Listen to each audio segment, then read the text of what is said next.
los respectivos focos. Entonces vamos a hacer un esquema. Acuérdense que el esquema no es algo exacto. Al saber que es una elipse horizontal, simplemente voy a hacer un esquema de una elipse horizontal, pero no es una gráfica. Más o menos me voy a ubicar con que es 1, 2, 1, ay, perdón, que es 1, 2, 3, para que más o menos quede representado el centro. Y entonces de aquí, cuando me dice que es una elipse horizontal, pues más o menos va a quedar así. No tengo idea si exactamente va a quedar así o no, pero más o menos va a tener esa figura. O sea, va a ser más alargada en lo horizontal y va a ser más acortada, menos ancha en lo vertical. Pero con eso es más que suficiente para que yo pueda calcular la extensión en las abscisas. Acuérdense que la extensión en las abscisas obedece a que los puntos extremos que yo tengo obedecen a los puntos que yo calculé previamente. Entonces, en realidad, perdón, que yo calculé previamente. Entonces, en realidad no es necesario graficarlos, sobre todo porque una gráfica es exacta y sería solamente un esquema. Lo que debo de entender es que si yo estoy viendo con mis ojitos de la cara que es horizontal y que obviamente estos puntos, los extremos, o sea, los puntos importantes en la horizontal son los que yo tengo a la izquierda y el que yo tengo a la derecha, entonces cuando voy a calcular la extensión debo de hacer referencia precisamente a la abscisa. Y la abscisa del punto que está a la izquierda y que está a la derecha, porque yo estoy viendo que es una horizontal, entonces obedece a que simplemente yo diga que la extensión va a ser la abscisa. Y si ustedes están viendo, la abscisa es 2 menos 1/3 por la raíz de 177, y que eso obedece a la abscisa que yo tengo en el extremo izquierdo. Y acuérdense que la abscisa que yo tengo en el extremo izquierdo es la del punto V1. Aquí yo sé que esta ubicación no es la real, pero me dice que ese es el punto que está a la izquierda. Y con eso me basta para saber que la abscisa que voy a tomar es esta. Recuerden, la elipse es horizontal y me interesa la extensión de las abscisas. Por eso solamente considero a las abscisas. Como yo veo en la figura que está tocando ese punto, entonces aquí vamos a decir que es un corchete. Todo eso es de conceptualización. O sea, el que yo observe elementos específicos obedece a mi conceptualización. Y de la misma manera, la extensión de las abscisas, pensando en el otro lado que es el derecho, observo este punto y debido a que es horizontal, yo sé que el punto que está aquí es el V2. Y el punto V2 en las abscisas solamente me interesa la abscisa, y al interesarme solamente la abscisa, entonces lo que yo voy a escribir es que es hasta 2 más 1/3 raíz de 177 y en corchete, porque yo veo en mi figura que está tocando el punto 1 y está tocando el punto 2, o sea el punto V1 y el punto V2. Dime 7. Puso 1/2 en vez de 1/3. Ah, sí, cierto, tienes razón. Entonces vamos ahí a hacer la corrección de la imprecisión debido a una distracción. Ahora son distracciones y ya, obviamente tiene una consecuencia, y la consecuencia es que yo les asigno participaciones. Si ustedes llegan a tener imprecisiones en la evaluación, pues ya no les asigno la evaluación. Por eso hay que tener mucho cuidado, ¿no? De esas distracciones que me pueden llevar a una distracción. Y si se dieron cuenta, esta imprecisión es como que muy básica, ¿no? O sea, ¿cómo puedo confundir un número 2 con un número 3, ¿no? O sea, no tiene sentido, pero se debió a la distracción. Por eso no se distraigan en la evaluación, quédense concentrados en su evaluación y con eso, ¿no? Bueno, ahora bien, de la misma manera yo puedo hacer el cálculo de la extensión en las ordenadas. Fíjense cómo les dije un cálculo, y uno dice, pero es que calcular como que yo lo pienso con resolver una ecuación, pero no. O sea, el cálculo es analizar. Recuerden que analizar viene de observar. ¿Qué quiere decir observar? Quiere decir mirar detenidamente en los elementos importantes de acuerdo a la conceptualización. Entonces tú estás mirando detenidamente ciertas partes. No ves todo, sino ves ciertas partes. Por eso analizar es observar detenidamente, es mirar detenidamente los elementos, y de ahí agregas la conceptualización. El análisis no solamente es observar, sino es tener en cuenta los conceptos. Por lo cual, para los conceptos necesito manejar bien el lenguaje español para entender la diferencia entre como hace ratito lo vimos, ¿no? Entre un despejar y un calcular. O sea, despejar es para objetos y calcular es para matemáticas, que son dos cosas completamente diferentes, ¿no? Y entonces, cuando yo observo y me doy cuenta que al ser horizontal, la ordenada viene involucrada, que hay un punto aquí arriba y hay un punto aquí abajo, y este punto de abajo se debe de llamar B1 y el punto de acá arriba se debe llamar B2, entonces observo el punto B1 y observo el punto B2, pero del punto B1 y B2, como solamente quiero las ordenadas, me doy cuenta que lo importante de esa coordenada es la ordenada y es la otra ordenada. Por lo tanto, lo único que hago es escribir primero la ordenada de el punto B1, que es el de abajo, y luego de la ordenada del punto B2, que es el que está arriba. O sea, vean cómo son muchas conceptualizaciones desde el kinder, que es abajo, que es arriba, que es izquierda, que es derecha. Nos saltamos a secundaria, que es abscisa, que es ordenada, y nos saltamos a vocacional, que es el punto B1 y que es el punto B2. Entonces, con toda esa unión de conceptos desde el kinder, entonces doy por conclusión mi razonamiento, que razonar es asociar todo lo que sé y todo lo que observo. Entonces mi razonamiento me lleva a escribir que aquí sea un menos 3 menos un quinto de la raíz cuadrada de 177, si no mal recuerdo, dejen verifico si ese es el parámetro b, y de aquí hasta la otra ordenada, que es, permítanme tantito, que es un menos 3 más un quinto que multiplica la raíz cuadrada de 177, y ya sabemos que es un corchete porque me está indicando que exactamente está tocando el punto que está abajo y exactamente está tocando el punto que está arriba. Por eso los corchetes. Sabemos que el paréntesis abierto es cuando es un menos infinito, porque no sé dónde está. Tengan cuidado con el infinito. Acuérdense que el infinito, si lo van a hacer como dos círculos, procuren que los dos círculos estén pegados, y si no, mejor asegúrenlo que sea un 8 acostado, ¿no? Para que no sufran alguna imprecisión en lo que están dibujando. Entonces fíjense cómo la gráfica no me importó, simplemente hice un esquema. Ya las gráficas llega un momento en que no importan, solamente importa el que más o menos entienda por dónde está la figura. Y de ahí pues ya tuve prácticamente todo, y lo único que me hace falta es calcular la intersección con el eje de las abscisas y la intersección con el eje de las ordenadas. Esa intersección pues sabemos que obedece a otra conceptualización, y entonces de aquí sabemos que la intersección con el eje de las abscisas obedece a que en las abscisas siempre que va a ocurrir 7. Dime 7. Siempre va a ser el mismo número. Ok, te pongo medio punto, pero por ahí faltó algo más. ¿Alguien me puede decir cuál es el completo? 24. Dime 24. ¿Qué será 0? ¿Quién? Otra vez me lo dijiste a la mitad. ¿Qué será 0? ¿Quién? ¿Las abscisas serán 0? Las abscisas serán 0. No, no es que las abscisas son 0. ¿Alguien más? 32. Dime 32. Dime 32. Que las ordenadas serán 0. Ok, la ordenada siempre es 0. Entonces hay que tener bien ahí claro el concepto, porque si no puedo caer en una imprecisión bastante grande, ¿no? Y recuerden que un lugar geométrico me está diciendo un comportamiento, y ese comportamiento es el que yo debo de detectar.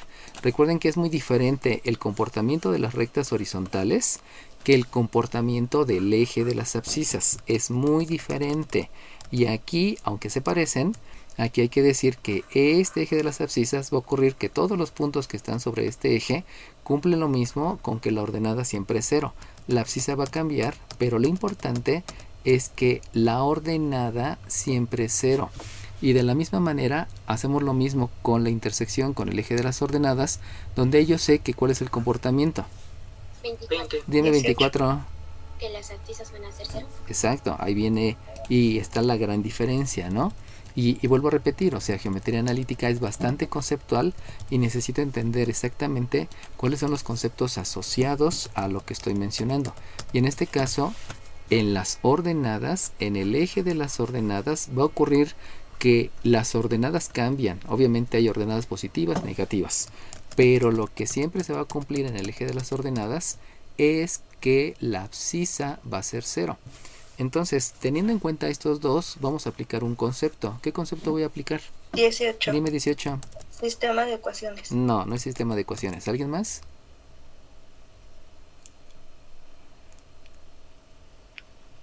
Calcular el valor de ¿20 y. qué? ¿20 qué me dijiste?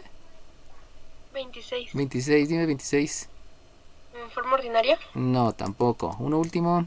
32. 32, 22. dime 32. Forma general. Forma No, general. tampoco. Bueno, el concepto que voy a utilizar es el de sustituir.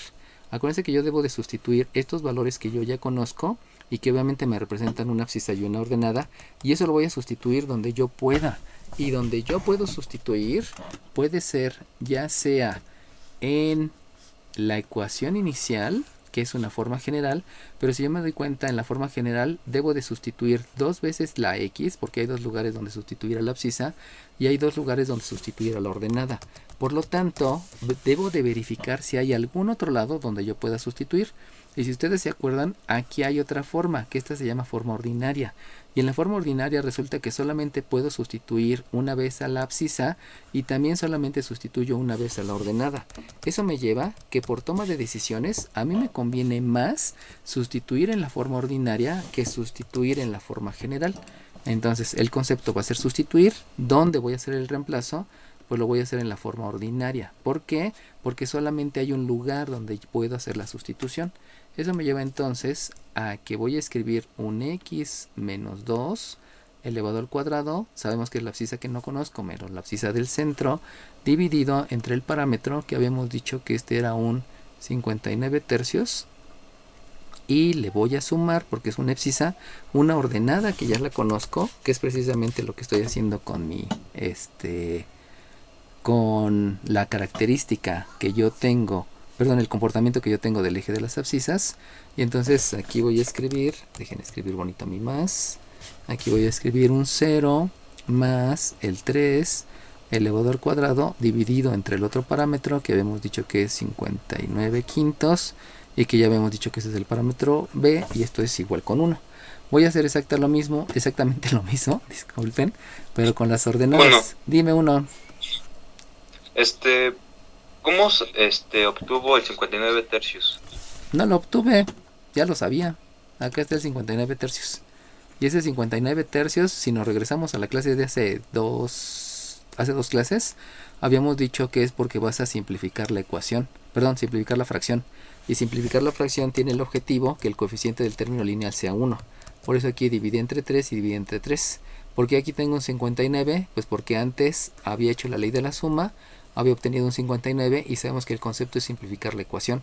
Por eso surge el 59 y por eso surge el 3. ¿Sale bien? Sí, profe, gracias. Ok, bueno. Entonces, acuérdense que ahorita estoy dando simplemente lo que habíamos, la conclusión de lo que habíamos explicado en las clases pasadas, ¿no?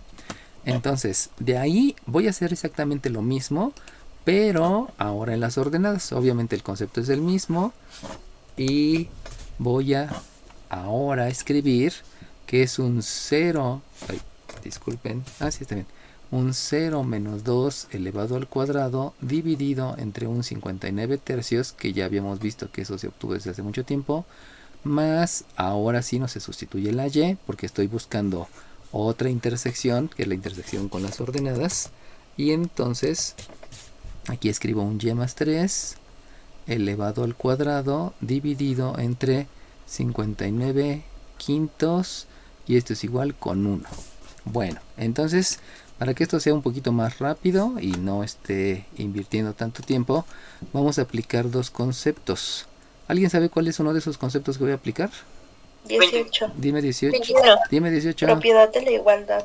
Ok, muy bien. Uno de ellos va a ser la propiedad de la igualdad, que de hecho va a ser el más importante, pero que no voy a aplicar desde ahorita. Recuerden que la propiedad de la igualdad es realizar la misma operación en el miembro izquierdo y en el miembro derecho para que no se afecte la ecuación. Entonces, la propiedad de la igualdad, como dijo su compañera, sí, voy a realizar la propiedad de la igualdad. Pero antes de la propiedad de la igualdad me doy cuenta que aquí luego hay una división de números racionales. Entonces la jerarquía de operaciones me lleva a que voy a hacer la división de números racionales. Pero de una vez voy a aplicar la propiedad de la igualdad precisamente con un número que es el mínimo común múltiplo. Y el mínimo común múltiplo, si yo observo, acuérdense que la división de números racionales es producto de extremos entre producto de medios. Por lo tanto, para realizar la división, aquí agrego un 1 y aquí agrego un 1. Lo mismo agrego un 1 por acá y agrego un 1 por acá. Y entonces voy a multiplicar este extremo por este extremo por este extremo. Y los medios va a resultar que me queda única y exclusivamente el 59. Por lo tanto, combinando de una vez varios conceptos para que esto sea más rápido, voy a multiplicar al miembro izquierdo y al miembro derecho en las dos ecuaciones por el mismo mínimo común múltiplo que yo estoy observando, que es el 59. Fíjense cómo aquí tengo el 59 por todos lados. Por eso puedo hacer esa multiplicación para que la operatividad sea más eficiente. Recuerden que eficiente quiere decir más rápido, ¿no? Ay, aquí me equivoqué. Aquí debo de escribir. Voy a mover esto tantito para acá. Muevo tantito para allá. Sí. Y aquí escribo. Este también lo muevo tantito para acá.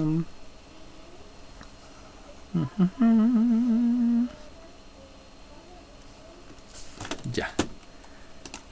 Y entonces aquí me queda el cuadrado. Y aquí ahora sí ya me cabe que voy a multiplicar por 59 en el miembro izquierdo y en el miembro derecho. Y entonces de una vez vamos a hacer lo que me resulta de esa situación. Y entonces, si ustedes se dan cuenta, aquí me queda un 3 que va a multiplicar al numerador. Dime uno. ¿No se utilizaría también la definición de potencia? Es que apenas voy a ver esa situación. O sea, voy a ver lo que más se va a hacer. O sea, hasta ahorita nada más iba a ser esa situación. Todavía no iba a ser la definición de potencia y nada más iba a aplicar de eso. De hecho, ahorita con lo que les iba a explicar, acuérdense que este 59 con este 59 se hace 1. Por la división de fracciones, este 3 va a multiplicar este cuadrado. Pero me doy cuenta que de una vez puedo hacer el cuadrado. Y si una vez puedo hacer el cuadrado, de una vez vamos a incluir el concepto de un binomio al cuadrado. Y saben que binomio al cuadrado implica ley de los exponentes, ley de los signos y definición de potencia.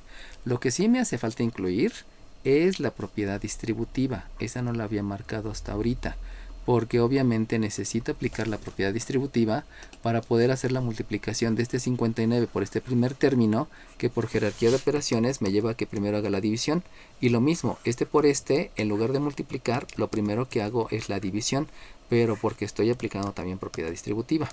Entonces, fijándome solamente en lo que les acabo de explicar, resulta que me va a quedar un 3 que multiplica al cuadrado del primero, que es x cuadrada, menos el doble producto del primero por el segundo, me da un 4x, pero por el 3 que está por aquí abajo, entonces tengo un 12x. Y por último, tengo un cuadrado del segundo que me da 4, pero por este 3, por la división de números racionales, entonces me queda un 12. Y entonces, ahora sí, pasando al siguiente término, me doy cuenta que sí puedo aplicar de una vez la definición de potencia. Pero hasta ahorita que lo estoy revisando, antes no lo había puesto por lo mismo, ¿no? Entonces de aquí surge un positivo y habíamos dicho que por propiedad distributiva y jerarquía de operaciones primero divide el 59, entonces el 5 va a multiplicar a esta definición de potencia, que si se acuerdan, 3 multiplicado por sí mismo me da un 9. Obviamente no hay ley de la suma porque no hay que agregarle nada, entonces simplemente es ese 9 multiplicado por ese 5, me da entonces por resultado un 45. Y en el miembro derecho me doy cuenta que tengo un 59. Luego hago exactamente lo mismo con la otra ecuación. Y si se dan cuenta, con la otra ecuación pues va a ocurrir lo mismo. por propiedad distributiva y el respectivo jerarquía de operaciones, este 59 y este 59 se hace 1. Entonces el 3 multiplica al de arriba, el 5 multiplica al de arriba, que va a ser un binomio. Y entonces voy a obtener primero que por definición de potencia y leyes de los signos, ahora sí debo de incluir leyes de los signos, porque aquí fue necesario multiplicar dos veces al mismo signo por sí mismo. Entonces me da este menos 2 al cuadrado, que me da un 4, y un 4 por el 3 me da un 12. Acuérdense que el 59 con el 59 ya se hizo 1, y por lo tanto ese no tiene nada que ver.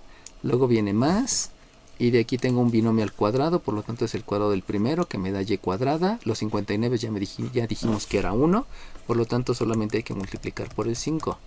Por lo tanto, multiplicando solamente por el 5, ay, disculpen, aquí me emocioné.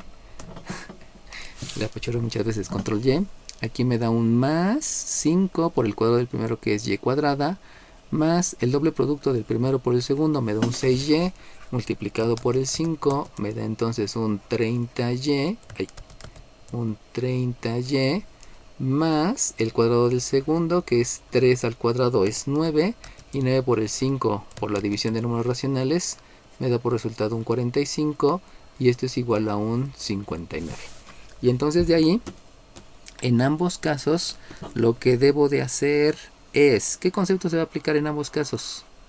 Términos semejantes. No son términos semejantes. ¿Cuál es el concepto más importante? 18. Dime 18. Jerarquía de operaciones. Jerarquía de operaciones. Ok, está bien. Vamos a ponérselo a los dos. Primero me dijo el número 1. Ya revisándolo bien. Sí está bien lo de términos semejantes. Disculpa. Estaba pensando en otra cosa. Te pongo la participación número 1. Y también me dijiste 18, ¿verdad? Sí. Ok, también 18. Entonces, fíjense cómo ninguno de los dos me dijo forma general. Y los dos están bien, porque la forma general aquí no me sirve de nada, debido a que no es un lugar geométrico. Estoy calculando una intersección, y al calcular una intersección no debo de pensar en forma general, sino debo de pensar en lo que me dijeron sus compañeros, en términos semejantes, y también en términos semejantes. Disculpen, espérame tantito. Ya, ¿qué me dijiste? 36. 26. Dime También 26. podría ser ley resta, ¿no? Ley de la resta, sí, pero primero debiste de haber términos semejantes. Pero ya con los dos que me dijeron ya era más que suficiente, ¿no? Entonces, términos semejantes, porque precisamente este no tiene con este. Luego me dijeron que era ¿qué? Operación inversa, creo. Operación inversa, y bueno, pues de ahí ya se viene que es la ley de la resta. Bueno, sí, ley de la resta. ¿Quién me dijo ley de la resta? Acuérdame. ¿26? 26. 26. ¿Qué me ibas a decir? 31. Iba a decir operación inversa, porque el 59 también estaría con nosotros. Ajá, sí, por eso. Ahí la operación inversa, ¿no? Y ya, listo. Entonces, eso se va a aplicar en los dos lados. Entonces, quito la rayita para nada más hacer una separación de aquí. Y entonces me queda un 3x cuadrada menos 12x. Y ya sabemos que con este y con este, pues lo primero sería la ley de la suma, si así lo decido hacer. Y posteriormente es la ley de la resta. Ley de la suma y ley de la resta. Entonces, el 12 más 45 me da un 57. Y 57 con este, que es operación inversa, me va a quedar un menos 2 igual con 0. Y lo mismo por acá, comienzo con el 5y cuadrada, que es el término cuadrático, luego más 30y, que es el término lineal. Con este me da 57 y con este me da menos 2, igual con 0. Dime 7. ¿Por qué puso menos 30? Menos 30. Porque tuve una imprecisión. Ok, muy bien, 7. Entonces, corregimos esa imprecisión por distracción. Acuérdense que es normal, ¿eh? No es que se equivoque el maestro, o sea, se distrae y ya, adiós, ¿no? Entonces aquí es más 30 y ya estuvo. ¿Sale bien? Bueno, entonces le dejamos aquí.